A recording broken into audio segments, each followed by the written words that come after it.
अस्सलाम वालेकुम। ये जी हम आ गए हैं सतपारा लेक पे और इस लेक पे डैम भी बना हुआ है। सतपारा डैम जो है ये सतपारा लेक पे बना हुआ है। ये जो भी मैं आपको एक व्यू दिखा रही हूँ, यहाँ 2017 में लैंडस्लाइडिंग हुई थी, जिसकी वजह से इस झील पे जो होटल और घर थे वो सब ख़त्म हो गए थे। लेकिन शुक्र है कोई जानी नुकसान नहीं हुआ था। अब दोबारा से अगेन इन पे घर बन रहे हैं और रेस्टोरेंट बन रहे हैं, लेकिन अभी इनमें रह कोई नहीं रहा। तो जी यहाँ पे बहुत ह्यूज किस्म के पहाड़ थे, बहुत ह्यूज किस्म के। मैंने मोस्टली इतने बड़े पहाड़ कभी नहीं देखे, क्योंकि हम मरी या नथिया गली तक जाते हैं तो वहाँ पहाड़ और टाइप के हैं। ये मुख्तलिफ पहाड़ थे, बहुत ही बड़े। और ये झील इतनी खूबसूरत इन पहाड़ों में लग रही थी कि इसको आप बयान नहीं कर सकते। और पहाड़ों की चोटियों पे स्टिल अभी बर्फ़ थी और वो पिघल के इस झील के अंदर आ रही थी और बहुत ही खूबसूरत थी। इसका पानी ग्रीन कलर का था। और ये जी हम नेशनल पार्क में आ गए हैं। यहाँ से हमने दियोसाई जो है जाना था आगे, यहाँ से एंट्री होती है। और दियोसाई जाने वाली जो रोड थी ना, वो बहुत ज़्यादा टूटी हुई थी जी। यहाँ हमारे इंजर पिंजर हिल गए, हमारी जीप जो थी वो चकोले खा रही थी। लेकिन नो डाउट सफ़र बहुत खूबसूरत था। नीचे झरना एक बह रहा था और साइड पे पहाड़ थे और दरमियान में एक टूटी रोड जा रही थी और उस पे हम चले जा रहे थे। हर बंदा खुश था, क्योंकि रोड जो थी वो टूटे होने के बावजूद इसके ऊपर जो सफ़र करने का मज़ा था ना, वो एक अलग ही था। यहाँ इतनी खूबसूरती थी, इतनी खूबसूरती थी कि उसको आप महसूस कर सकते हैं, बयान नहीं कर सकते। ज़रूर आप लोग ना इस सफ़र पे आएँ और इस रोड पे जो झरने जा रहे हैं, बहे जा रहे हैं, और जो सात पहाड़ हैं, इनको एंजॉय करें। ये जी हम दियोसाई पे पहुंच गए हैं। ये हमारा फर्स्ट पॉइंट था जहां हमने पहुंचना था।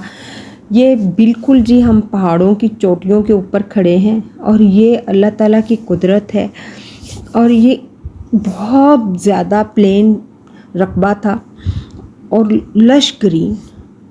ये अल्लाह ही बस जानता है, ये इंसान तो बस सोच सकता है। और क्योंकि चोटी के ऊपर थे तो बर्फ़ भी साथ थी, आसमान लगता था जैसे बिल्कुल साथ है। यहाँ पे भी नीचे एक झरना बह रहा था।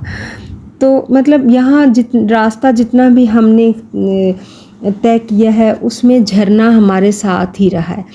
ये देखिए रोड, यहाँ पे कम लोग आते हैं क्योंकि काफ़ी ऊंचाई है और रोड काफ़ी टूटा हुआ है और आपको जीप लेना पड़ती है, जो कि काफ़ी महंगा पड़ जाता है। कुछ लोग अपनी गाड़ियों पे भी आए थे, लेकिन ये तो वो गाड़ियों वाले ही बता सकते हैं कि वो किस आलम में यहाँ पहुँचे। तो जी ये देखें, यहाँ भी एक झरना था। यहाँ हमने काफ़ी सारी अपनी पिक्स बनाई और काफ़ी टाइम हमने स्पेंड किया। यहाँ ठंडी यख हवा चल रही थी। यहाँ एक भी दरख्त नहीं था, उसके बावजूद यहाँ बहुत तेज़ हवा थी और हवा की आवाज़ें थी और झरनों की आवाज़ें थी। तो वो एक अलग ही समा जो था ना बंधा हुआ था। यूं लग रहा था जैसे किसी ने कोई साज छेड़ा हुआ है, जैसे कोई मसीकार बैठा है और कोई धुन बना रहा है। इतना खूबसूरत ये धुन थी ना, जो झरने की आवाज़ और हवा की आवाज़ से बन रही थी, वो मैंने कभी सुनी नहीं।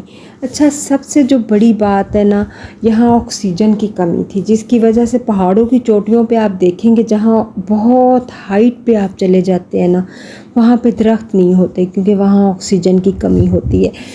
इतना प्यारा सब कुछ होने के बावजूद यहाँ आपको सांस में थोड़ा सा इशू हो रहा था। और जो हमारे जैसे तो लोगों को ज़्यादा हो रहा था, क्योंकि हम लोग यहाँ के आदी नहीं थे। और इसमें जब आपको सांस का इशू थोड़ा सा होता है तो इसमें आपके सर को दर्द होना शुरू हो जाता है। यहाँ मेरे साथ मेरी बेटी थी, तो उसके साथ ये इशू हुआ कि हमें पता ही नहीं चला, उसके नाक से, क्योंकि ऑक्सीजन की कमी थी, तो उसके नाक से ब्लड आने शुरू हो गया। लेकिन वो इतना कम था कि बॉदर नहीं किया जा सकता था। लेकिन उसके बावजूद हम यहाँ काफ़ी देर रहे और हमें इतना अच्छा महसूस हो रहा था। हमने यहाँ बैठ के खुशगपियाँ हाँकी और इस जो है पिक्स वगैरह ली और इस वेदर को एंजॉय किया। यहाँ बहुत सर्दी थी, बहुत ज़्यादा। मैंने एज़ यूजुअल लॉन का सूट पहना था, लेकिन एक्साइटमेंट कह लें, कुछ और कह लें, बस दिल नहीं कर रहा था यहाँ से जाने को। यहाँ हम काफ़ी देर रहे और नीला आसमान। अच्छा, सारे स्कर्दू में जो एक चीज़ मुझे बहुत ज़्यादा अपील की वो था यहाँ का आसमान। इतना नीला और ख़ूबसूरत आसमान मुझे लगता है मैंने बड़े शहरों में आज तक नहीं देखा। बहुत ही खूबसूरत था और पहाड़ों की चोटियों पे तो इतना क्लियर कि मत पूछें। ये जी हमारा नेक्स्ट पॉइंट जो था, इसको काला पानी शायद बोलते थे। ग्रे कलर का पानी था यहाँ पे। पानी तो वाइट कलर का था, लेकिन इसके नीचे जो पत्थर थे ना वो ग्रे कलर के थे। यहाँ हमने काफ़ी टाइम 3-4 घंटे हमने यहाँ गुजारे। तो क्योंकि यहाँ हमने अपना खाना पीना भी किया था और मेरा बहुत दिल था, सारे रास्ते में सोचती रही, जीप हमारी रुकी नहीं कि कहीं भी जीप हमारी रुकेगी तो मैं पानी में पाँव डिप करके बैठूंगी। तो यहाँ जब मैं आई तो मैं बहुत खुश हुई कि मैं अपने जोगर शोगर उतारती हूँ और इस पानी में अपने पाँव डिप करती हूँ। मैं दूर तक गई और मैंने जाके वहाँ पे अपने जूते शूते उतारे और पानी में पाँव डिप करने की कोशिश की। तो इतना ठंडा था कि बस मैं इसको देख सकती थी, इसको महसूस कर सकती थी, लेकिन इसमें अपने पाँव नहीं डिप कर सकती थी। एक सेकंड में आपके पाँव जो थे ना वो ठंडे यख और उनमें यूँ लगता था जैसे आपके पाँव में कीड़ियाँ चलने शुरू हो गई हैं। तो बहुत ही खूबसूरत ये था, इतना खूबसूरत। यहाँ पे चाय के ढाबे भी थे और भी काफ़ी कुछ था। यहाँ कुछ उन्होंने टेंट शेंट भी लगाए हुए थे जिनमें लोग बैठ के अपनी पिक्स वगैरह बनाते थे। तो जी ये एक वहाँ का हसीन मंज़िल था। यहाँ पे हमारे साथ जी ये हमारा लंच था, तो यहाँ हमने बैठ के अपना लंच किया और चाय भी हमने पी। यहाँ पे हुआ हमारे साथ ये जी, हमने जो जीप करवाई थी ना, आगे अभी 2 पॉइंट हैं, तो उस जीप वाले ने हमारे साथ चीट ये किया, उसने जी हमें आगे लेके जाना था। 2 पॉइंट जो रह गए थे लेकिन वो नहीं लेके गया क्योंकि हमें पता नहीं था। हमें तो वहाँ जाके पता चला कि आगे भी है। तो हम लेकिन हमने इतना एंजॉय किया, हम शाम तक यहाँ रहे, हमने चाय शाय पी और बैठे रहे, काफ़ी अच्छा लग रहा था।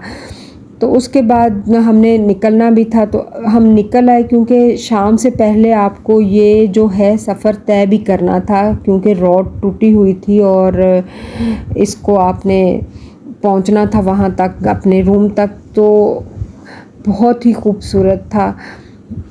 तो अब मैं आप सबसे लूँगी इजाज़त यहीं बहते पानियों के साथ।